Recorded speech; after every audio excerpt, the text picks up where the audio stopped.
Um homem pode mudar o destino se tiver poder suficiente sobre as imaginações.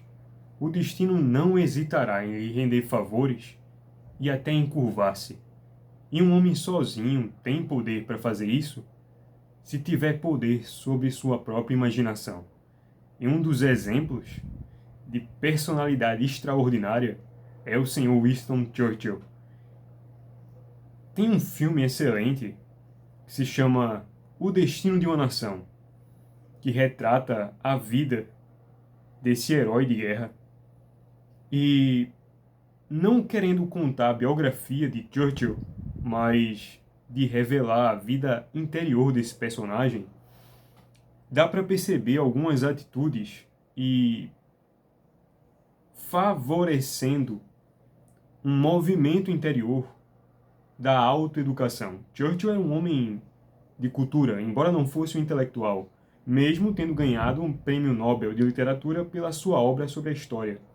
Era um homem com uma noção muito profunda da história de alguns escritores, tinham seus livros favoritos, mas não era um escritor, um romancista, mas sim um homem que, através da história, conseguiu prever o desastre, quase desastre do Ocidente, com a destruição completa da Europa pelos nazistas. Mas é que um homem desse nível, ele que sozinho pôde prever quais seriam as atitudes dos alemães na sua busca desenfreada de expansão, eles queriam expandir e tomar todo o território europeu. Churchill fez algumas observações ao ministro da época, que é o ministro Chamberlain, ele que disse que Churchill estava louco e que nenhuma de suas considerações eram válidas. Mas um homem com a formação e a experiência de Churchill, ele que foi da cavalaria do Exército Real e serviu primeiramente numa luta em Cuba, logo em seguida foi para o Sudão, onde virou prisioneiro de guerra, conseguiu fugir e se tornou primeiro Lorde do Almirantado. Isso ali perto da Primeira Guerra, 1914.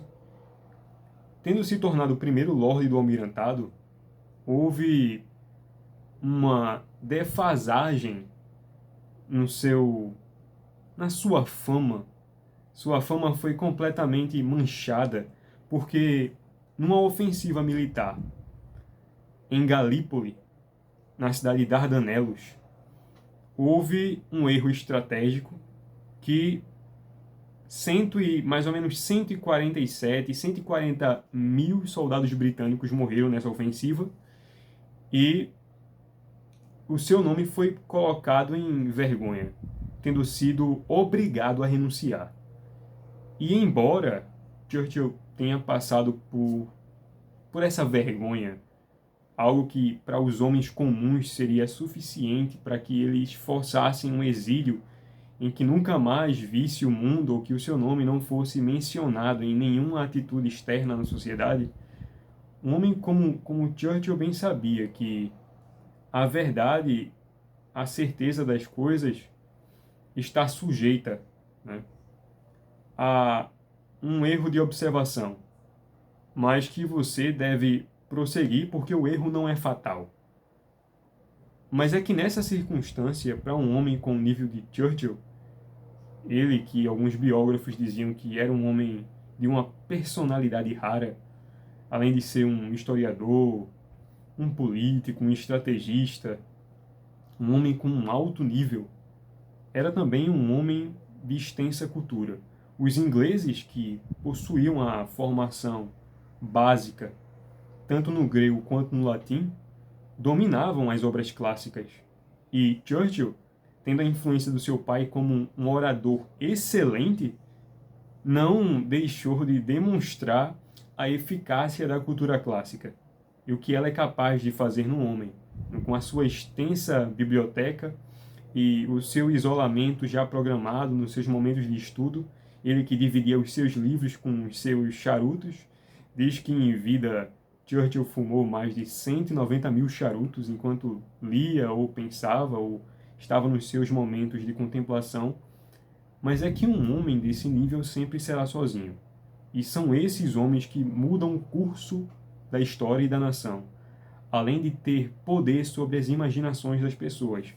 Como Hitler conseguiu contaminar a alma na Europa, utilizando de um argumento verdadeiro que era a completa destruição dos alemães, porque os encargos da Primeira Guerra sufocaram os alemães através do Tratado de Versalhes, mas Churchill, do outro lado, já observando esse movimento de revolta e as atitudes do Herr Hitler, do estrategista nazista, homem que, apesar de ser um monstro, demonstrou capacidades em conquistar sobre toda uma força coercitiva dos outros países, depois de terem sido completamente desdenhados depois da Primeira Guerra. Mas é que essa personalidade de Churchill, essa vida interior do homem, ela está baseada em um ponto fixo, um ponto arquimédico. E esse ponto arquimédico é a capacidade de comover as almas pelo discurso. Quando o rei George VI percebe que, tendo a Noruega sido invadida e a França também, a Noruega caiu e a França sendo invadida, eles convocam um único homem da qual Hitler teme. O único homem que teria condição de agir com uma firmeza num estado de caos. Só um homem adestrado, literariamente, um homem com cultura, sustenta o peso da dúvida. Só um homem verdadeiramente educado está apto a governar, apto a liderar. Mas o que temos aqui, ao menos no Brasil, é que os incompetentes, os grandes inaptos, os anti-humanos, os despreparados assumem todos os grandes postos da sociedade, sejam postos universitários, sejam postos no escalão do governo, sejam todos os postos onde se presume alguma hierarquia, os incompetentes sempre estarão lá para dar o seu pulso de firmeza, se é que assim pode se chamar, toda a sua covardia e incapacidade. Mas é que somente um homem que, embora tenha sido envergonhado por fracassos anteriores e que a sua firmeza se mantém completamente estável, pois o homem entende de que matéria é feita o fracasso da descoberta, com todas as suas experiências no Sudão, em Cuba, o seu exército tendo perdido em Galípoli e tendo voltado e ser obrigado a renunciar, certamente um homem desse nível vai reconsiderar os seus passos e pensar com delicadeza em cada detalhe. Delicadeza tal que revela a humanidade do homem. Revela que o homem não precisa dar à humanidade os seus ares de falsa piedade quando carrega consigo as dores dos homens. Churchill era um homem que o Duque de Windsor o apelidou de Chorão porque ele não tinha vergonha de chorar em público quando alguma coisa o comovia. As lágrimas não eram possíveis de ser contidas. Mas o rei George VI, vendo a desgraça da Inglaterra, já com os avanços impossíveis de serem defendidos na Europa contra Hitler, chama Churchill. E Churchill, chegando lá, tendo que se deparar com um trabalho colossal, vai dizer: senhores, isso num discurso que ele faz chamado Finest Hour. E nesse discurso que ele faz, ele comovia a imaginação dos seus ouvintes, fazendo com que eles se sentissem no cenário da batalha, na guerra. E ele dizia: senhores, eu não prometo nada a não ser suor, lágrima, sangue e trabalho. A Europa, num contexto como esse, somente um homem sozinho, que governa bem a sua vida, que apesar das suas fragilidades ou certas características que demonstram uma falha nas suas atitudes para a sociedade, que pode de uma certa forma o condenar, esse homem não é suscetível a ser intimidado por uma opinião do vulgo, pois ele sustenta verdadeiramente em sua alma um peso histórico pela consciência de tudo que foi feito antes dele. E com a opinião dos sábios, os homens de gênio, os grandes escritores, Churchill era um leitor afiado de história. E tendo essa cultura, você pode prever os movimentos. Porque, como dizia Salomão, não há nada novo debaixo do sol. Tudo o que acontece sempre aconteceu e acontecerá. Mas é que nós agimos na imaginação sobre a imaginação dos outros, sobre a crença dos outros. E crer é ter uma razão de querer. E um homem sabendo disso, de como é feito, de como a imaginação é produzida através de uma comoção, pode dar origem a uma nova atitude, ainda que o estado, o cenário seja de caos e uma sociedade esteja beirando um colapso. Sempre um homem sozinho conseguirá fazer a limpeza se tiver suficiente clareza para governar bem o seu próprio destino. Não que ele o dite, mas que, por conta da sua ousadia, o destino lhe concede favores, como um gênio, e pode mudar o curso das coisas. É assim que a história sempre se mostrou. Um homem sozinho muda o curso das coisas. E, como a maioria dos homens, a maioria da sociedade, é suscetível a ser liderada, pois poucos governam bem o próprio espírito, se é que sabem que possuem um, se o caracterizam como uma porção religiosa da existência e não como uma atitude diária da rotina, porque, como dizia Cícero, assim como cultivamos a terra, precisamos cultivar o espírito através da alta cultura. E é dessa forma que as coisas frutificam. Embora Churchill, assumindo um governo, liderando um povo num cenário de caos, os homens que o chamaram bem sabiam que ele tinha suficiente coragem de, tendo a completa desaprovação de todo um parlamento, ainda aqueles íntimos seus, quem sabe até a sua própria esposa, mas ao que tudo indica não, mas os seus amigos íntimos, os acostumados à sua presença, lhe contestavam as suas decisões. Poderiam chamar de louco, de visionário, um homem que a própria presença impõe um medo, mas não por uma ameaça, mas sim pela nobreza do que carrega e dos assuntos a que trata.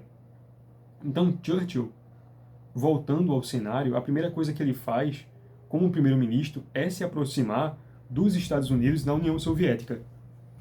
E tendo feito alguns movimentos, consegue criar uma contra-investida contra os nazistas. E, claro, depois tendo sido homenageado como uma das maiores personalidades britânicas, como um grande político, se é que esse homem pode ser chamado de político, ele que era um leitor das obras clássicas de política, a República, leu todas as obras de Platão, Aristóteles, e um homem com esse nível, como a sua busca não está na finalidade da vida prática, e sim em uma outra coisa, as decisões que tomam são sempre tomadas não em vista da resposta imediata, mas das consequências incalculáveis de ter pensado bem como o destino poderia ser. E, embora as modificações não sejam notadas, porque uma das características da ação de Churchill é que 5 anos depois, com o final da guerra, que vão perceber o homem que assumiu aquela missão quase impossível de dirigir a Inglaterra em um cenário completamente desfavorável a sair do buraco, mesmo a Inglaterra tendo sido bombardeada e Churchill precisando criar toda uma estratégia. E uma das mais brilhantes é o cenário de Dunkirk, quando os britânicos presos na ilha, como encurralados de um lado e do outro. Em um lado possuíam um mar, mas os navios britânicos não poderiam resgatar os soldados, cerca de 300 mil homens isolados numa ilha, em uma investida, encurralando contra a parede, o mar, o exército alemão. E em cima, os caças, a Luftwaffe, que os caças alemães, que eram mais rápidos do que a velocidade da luz, que só o seu som já dava medo, bombardeando toda aquela região. E Churchill, num movimento completamente inusitado, passa uma mensagem para o comandante da Marinha de recrutar barcos civis com uma certa característica de medidas para que possam resgatar os ingleses da praia. E assim recompor o exército para fazer a retomada. E é muito bem sucedido. Quase todos foram resgatados. E no filme mostra muito bem essa atitude sendo tomada, porque todos, diante da pressão, tendem a buscar a resposta mais rápida e imediata do alívio, seja render-se, seja decretar a perca completa de tudo, a fim de buscar um alívio, inclusive na derrota. Mas um homem com o peso de uma alma verdadeira, ele tem a capacidade de suportar essa imprevisibilidade, a completa irresolução das coisas e a ação aparentemente perpétua do inimigo em ameaçar as suas fronteiras. E com essa atitude, tem uma cena no filme que é muito boa. Quando Churchill faz o seu discurso, Finest Hour, e convoca todo o povo inglês, contaminando a sua imaginação com o porte do heroísmo. Com certeza, Churchill, nesse discurso, mencionou a história das navegações inglesas do Império e de todos os seus heróis. O ministro Chamberlain, sentado, olhando de cima, aquele discurso comovente e que fazia as pessoas arrepiar e trazendo esperança, sendo completamente ovacionado após o discurso, aplaudido.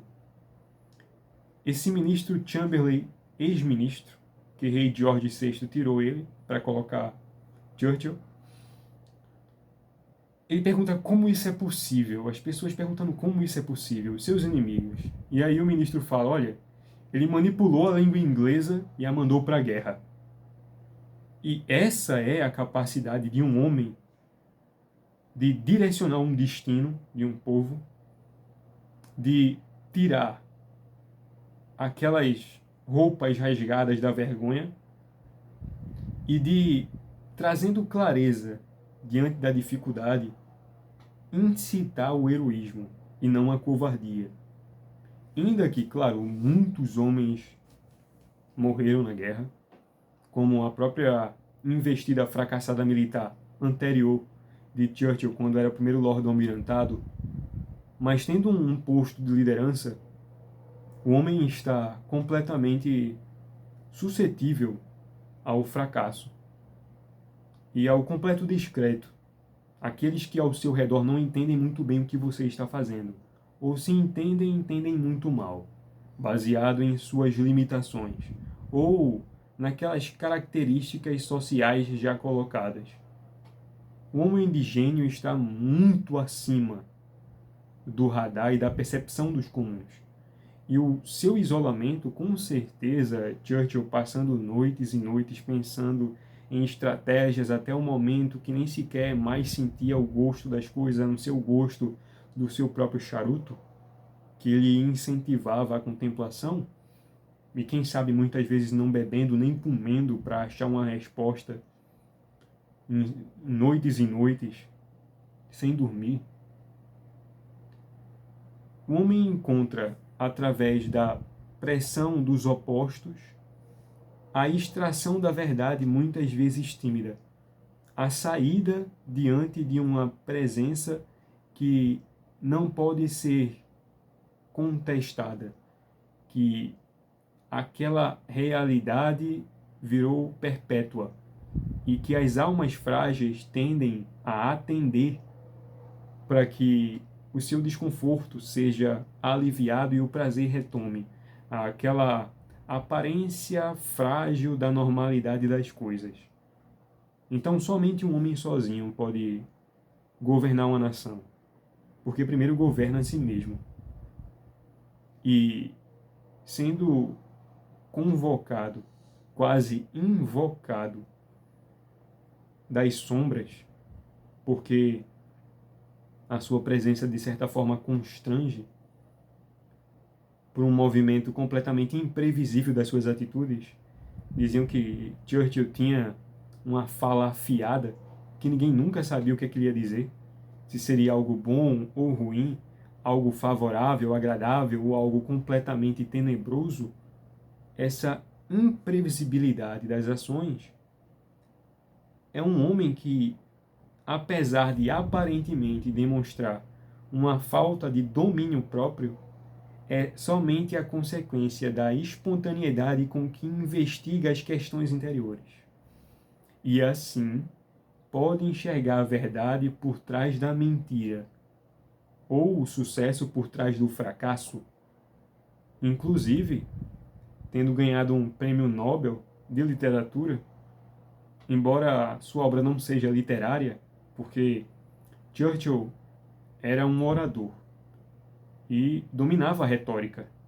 E as suas obras, já desde da sua campanha no Sudão, em que ele começou a escrever as suas obras, algumas obras das quais ele escreveu, como A Experiência da Guerra, demonstra a vida interior de um personagem tido, em maior parte, como apenas um estrategista militar, um político.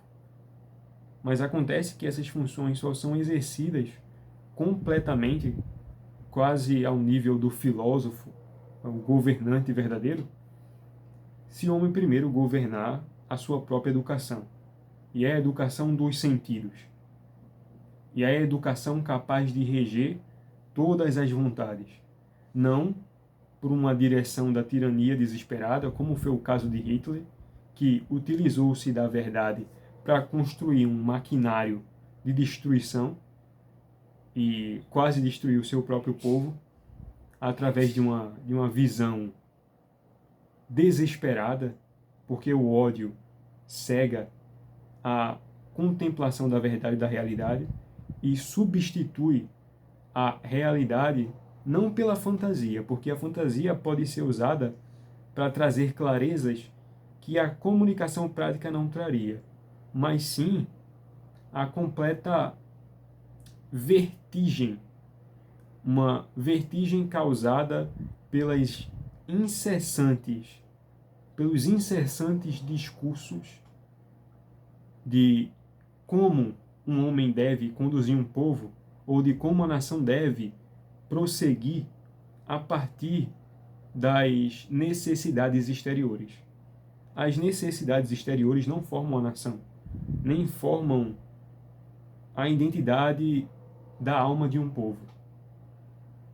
E Churchill sabia disso. Por isso que os seus discursos, o heroísmo que era colocado, não era para conduzir o seu povo ao massacre, mas para encorajá-los diante de uma ameaça inevitável. Já Hitler ainda que seu próprio povo fosse reduzido ao nada, se lhe sobrasse apenas uns 100 alemães, ele estaria completamente satisfeito. E essa visão, e essas duas personalidades, de um homem que governa um povo baseado no amor à alma humana e que sofre junto com eles as suas dores, e um homem revoltado a partir de questões pessoais, que busca através de uma direção aparentemente desejável a um povo a resolução das suas próprias questões. Como é que um homem que sem uma vida interior pode suscitar a verdade e a visão do sumo bem em outras pessoas? É impossível. Então, somente um homem que passou vergonha suficiente, solidão suficiente, sem se insurgir ou querendo uma revolta para se vingar do estado em que foi condenado a passar, como Churchill foi muito envergonhado, e é aí que percebemos realmente a força do homem que utilizou tudo isso para recobrar, para revitalizar, para reacender a chama interior de que, apesar dos erros, pode haver algum acerto. Mas isso não às custas da obstinação, mas sim em busca da verdade. E é essa verdade que faz com que o homem, dirigindo a sua própria imaginação e tendo o poder sobre si mesmo, possa dirigir outras almas. Somente assim há uma educação ou uma visão verdadeira do heroísmo. Os heróis precisam ser relembrados e reavivados na imaginação de pessoas que já não sabem mais o que é heroísmo. Quando o heroísmo se perde a construção histórica de como aquela própria sociedade surgiu. Você perde os feitos, os sacrifícios que devem ser feitos para que a normalidade da existência possa suportar a si mesma. Por hoje é só, senhores.